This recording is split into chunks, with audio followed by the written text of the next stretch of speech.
Olá! Hoje estamos aqui para conversar sobre a mediação na prática. Ok, entendi o que é mediação, mas como ela funciona de verdade? Vamos conversar sobre isso? O início, o meio e o fim da mediação? Como tudo isso acontece? Quer saber sobre isso? Gostou desse tema e de outros que você viu aqui? Assina o canal, não deixa de perder nosso conteúdo. Salva esse conteúdo, compartilha com seus amigos. Tem tanta gente precisando saber que isso existe. Me ajuda a dissipar esse conteúdo para mais gente. Combinado? Vamos lá. Para começar, a mediação se inicia, normalmente por duas formas. Ou alguém indica, gostou do trabalho, achou muito bom, e eu fico muito feliz, é muito gratificante quando alguém me procura e diz: Fulano me indicou, legal, amou o trabalho, quero conhecer mais. A gente marca uma reunião de pré-mediação, que a gente chama, que é mais ou menos isso que eu estou fazendo aqui, que é explicar como tudo funciona. E aí, logo depois dessa primeira reunião, com uma das partes, a gente manda uma carta convite para outra parte, que sim, o próprio nome já diz, é um convite para que a parte compareça, para entender mais sobre como funciona o trabalho, como que tudo pode acontecer, e se a pessoa de fato vai querer fazer. E aí a gente tem o aceite, que deve ser espontâneo e expresso, ou seja, por livre e espontânea vontade, a pessoa escolheu participar da mediação. Isso tudo porque a mediação é um processo voluntário. As partes devem querer de fato. Você não pode amarrar ninguém na cadeira e obrigar a fazer a mediação. Isso deve ser algo espontâneo da própria pessoa.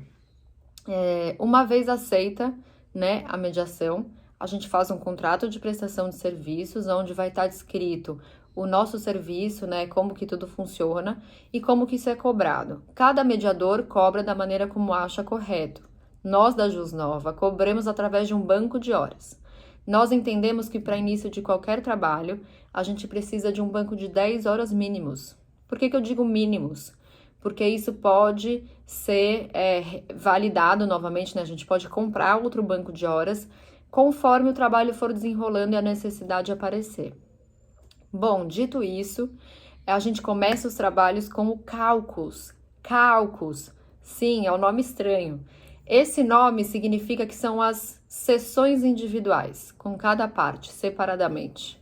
Essas sessões individuais servem justamente para que a emoção abaixe um pouco o grau e a gente consiga olhar para o conflito sem tanta emoção envenenando ele.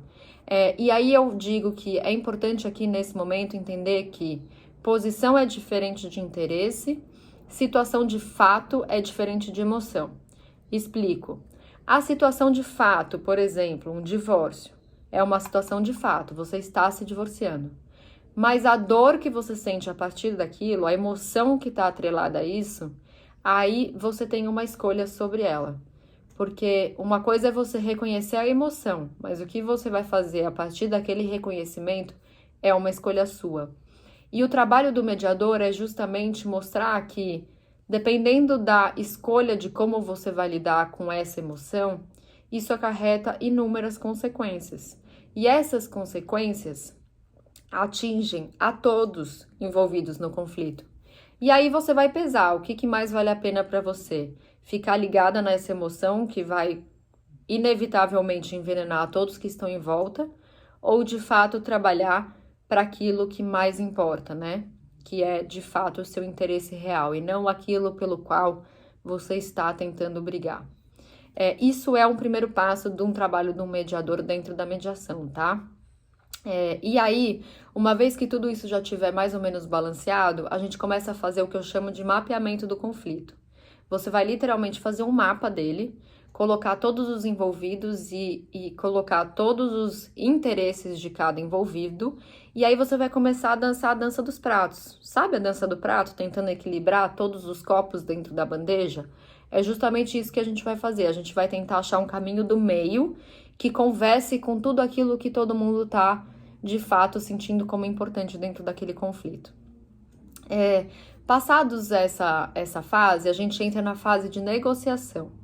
Nessa fase, as pessoas já chegam um pouco mais calmas emocionalmente, Devem chegar mais calmas emocionalmente, em pé de igualdade, tá? Porque não adianta uma parte ainda estar muito inflamada na emoção e a outra parte não.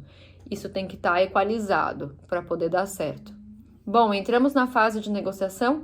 A fase de negociação é a fase de criação das ideias criativas, né, de diversas soluções criativas para uma mesma situação.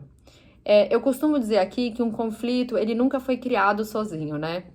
Um conflito sempre envolve mais do que uma pessoa.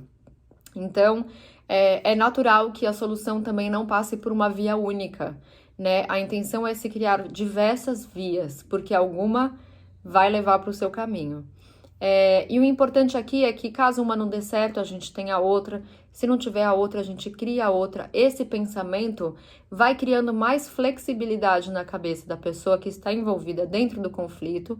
Logo, devagar, você vai conseguindo pensar fora da caixa. Isso é muito importante para esse momento.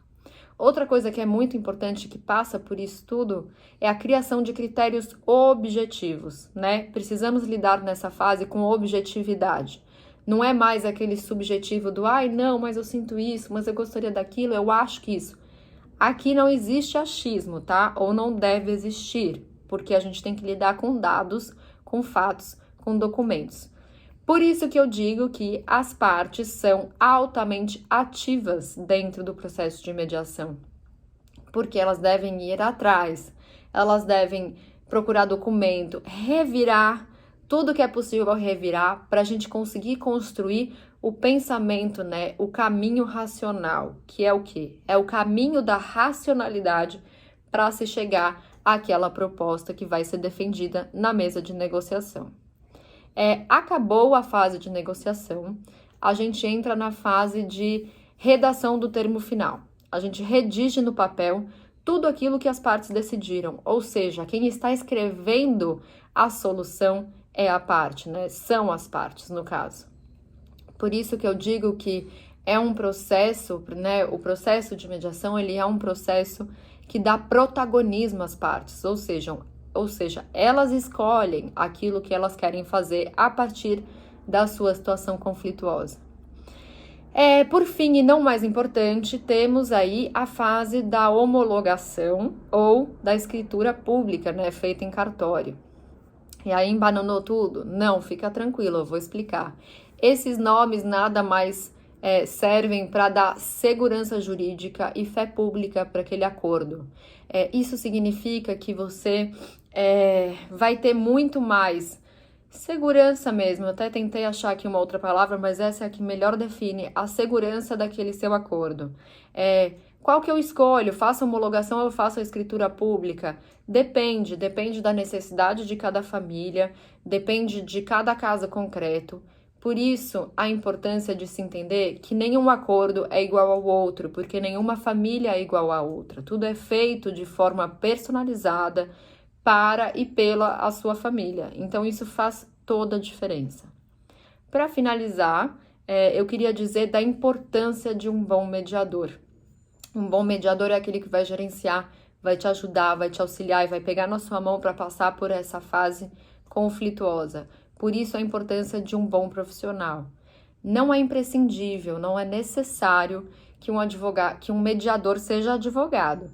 Porém, facilita e muito o processo, porque você ser um bom conhecedor das leis, um bom conhecedor do conflito e um bom gerenciador das relações humanas, você vai ter a melhor possibilidade que você poderia ter para construir a sua solução. Obrigada!